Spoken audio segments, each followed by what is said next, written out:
At the reigning Coach of the Year, Kevin O'Connell alongside me. I mean, it might be kind of cool with that title, reigning Coach of the Year. Have a little swagger around here. No. Your head's a little taller around here on these guys. No, people put me in my place pretty quick. That's what happens when Mike Tomlin or Andy Reid are walking around. Yeah, no, it's right on to 2025. We're on to 25 is what I like to say. But it's great to be here with you, Tatum. Thanks for having me. Yeah, I mean, thanks for speaking with us because this is an exciting time. We really haven't heard from you much since free agency. So I was excited to talk about all the signings that you guys have made and really wanted to start off with the two offensive linemen from the Colts you were able to grab. Now, how did the process go when you target teammates? Yeah, it's a great question and one that kind of happens randomly. You know, you evaluate these positions so many times individually. You kind of get to a point in it where hey, we want both these guys. Oh, wait, they happen to be teammates. So, funny story, Ryan Kelly was on a flight during that time. Of course, you know, it always seems to be they're on a flight, right? But I was actually, when we agreed with him, I was actually able to communicate with him in a way when it was legal to ultimately help recruit Will Fries as well. So Spud, as he called him, he said, oh, we'll get that done. And we ended up with two foundational guys inside there that are going to help make our team better. And that was, look, we wanted to go into the offseason with a clear purpose and a plan of getting bigger and stronger up front there and a little bit more dynamic on really both the O and D lines, and we were able to do that as well on the other side of the ball. Yeah, well, I want to talk a little bit more about the offense because I know that's, you know, play caller you've got I'm fine with that. You have so many fun tools to play with. So the running game has always been a big emphasis for you guys, and obviously Aaron Jones signed last year. You added him. He's back. Now you add Jordan Mason. What excites you the most about those moves? Yeah, I think Aaron, clearly, I think our fans would recognize his value to our team, both handing them the football, how dynamic he was. We threw him a lot of third down conversions. We threw him the ball in big situations, red zone situations. So his value was clearly evident to everybody. But what we wanted to do was also bring Aaron back. But Aaron Jones is at his best when we can keep him fresh. We can keep him truly as that 1A because we've got the 1B with him. And that was Jordan Mason. And for Quace to go out and make that trade, to go get a guy that really has so much upside, has demonstrated even against us last year what he can be capable of doing in the run game. Physicality, downhill runner, good wide zone runner, but yet can still get downhill in the gap scheme.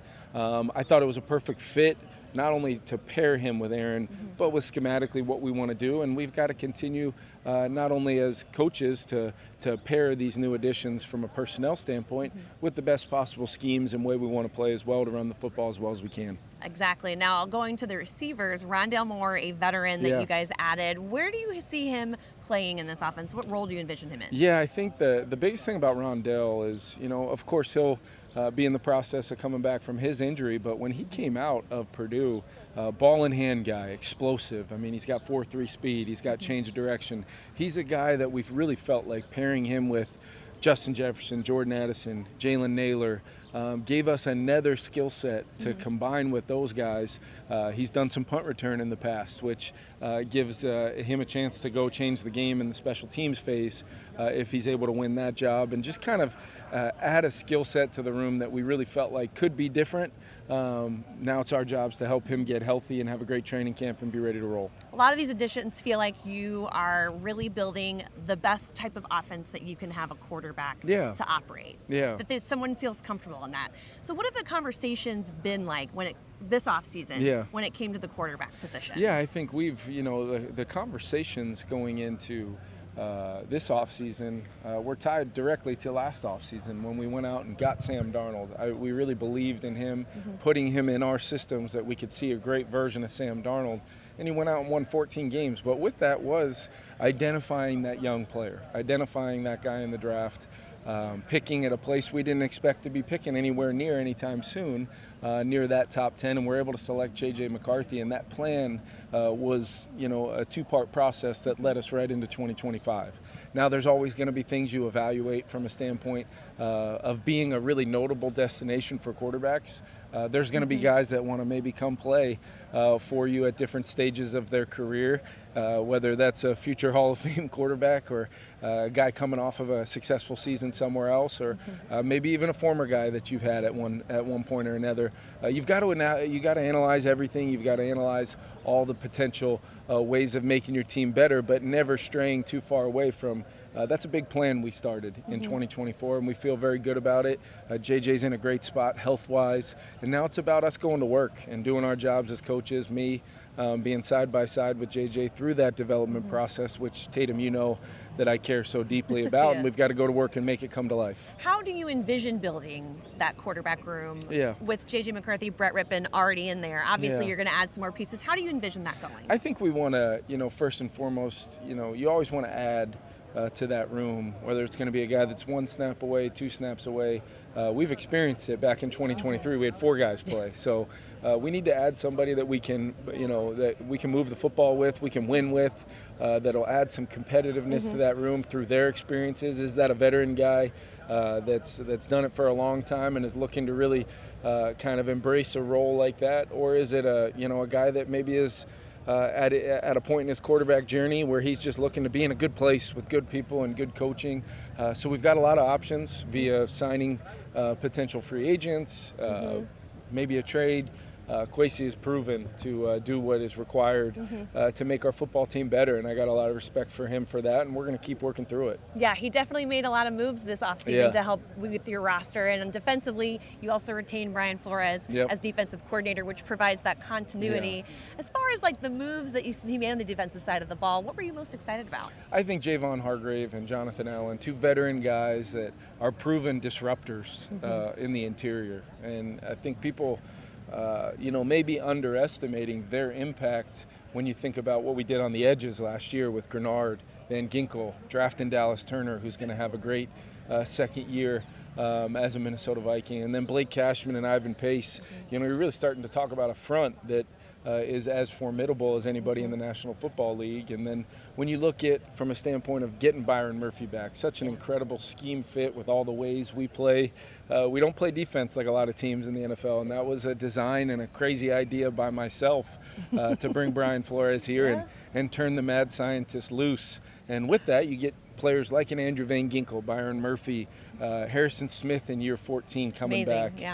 Theo Jackson, is going to be a guy that steps into a role with Cam Bynum, who I loved so much, and so happy for the deal that he was able to get. But that's part of the NFL, is you value your time with guys, and then you ultimately have to make some decisions sometimes based upon the depth you have at certain positions. But I feel as good as I have since I've been in Minnesota about our defensive roster and what this could really look like when Flo gets his hands on these when you guys. let them loose, huh? Yeah. So we're obviously here at owners' meetings. You talk a little about rule changes, and there's a couple of interesting proposals I wanted to kind of get your thoughts on. The Tush push, for lack of a better term to describe that one, is up for potential to get rid of it, I guess you could say. What are your thoughts as a play caller on that? Well, I think there's, from a play calling standpoint, it's proven to be a very successful play. It helps to have a 240-plus pound quarterback in Philly or Buffalo or some of those places, but it's definitely been a play that's kind of taken the league by storm, and it's you'd think it would be a Justin Jefferson crossing route for a big touchdown or a trick play from Ben Johnson or whatever it was, but no, it's the Tush push. And here's what I'm looking to find out over these next 2 or 3 days as we evaluate our stance on it. I want to hear the injury data on the play. Is it a safe play? Is it a sustainable play? From an injury data standpoint, we've got so many metrics and things we can really evaluate. Do we have that data yet or not? And then I also think we need to take a look at how the play's officiated. Are all the rules of our game being officiated clearly, as far as the line of scrimmage, the lining up in a legal position on either side of the ball, and then what's it look like from a standpoint of officiating the play through the the ending of the down. Once we have that information, then I think we can make a clear decision on whether we want to keep the play or not. Not quite there yet. A lot of meetings to be determined, and I'm sure we'll get there. Yeah, 2 words I never thought I would say in an interview. I won't lie to you. Yeah. Well, I guess 1, just tush push. I don't know. No, and there is another one I think that was kind of interesting because it would have affected the 2024 Vikings when it comes to the Detroit's proposition of wild card seeding, going in order as far as best record. How do you feel about that?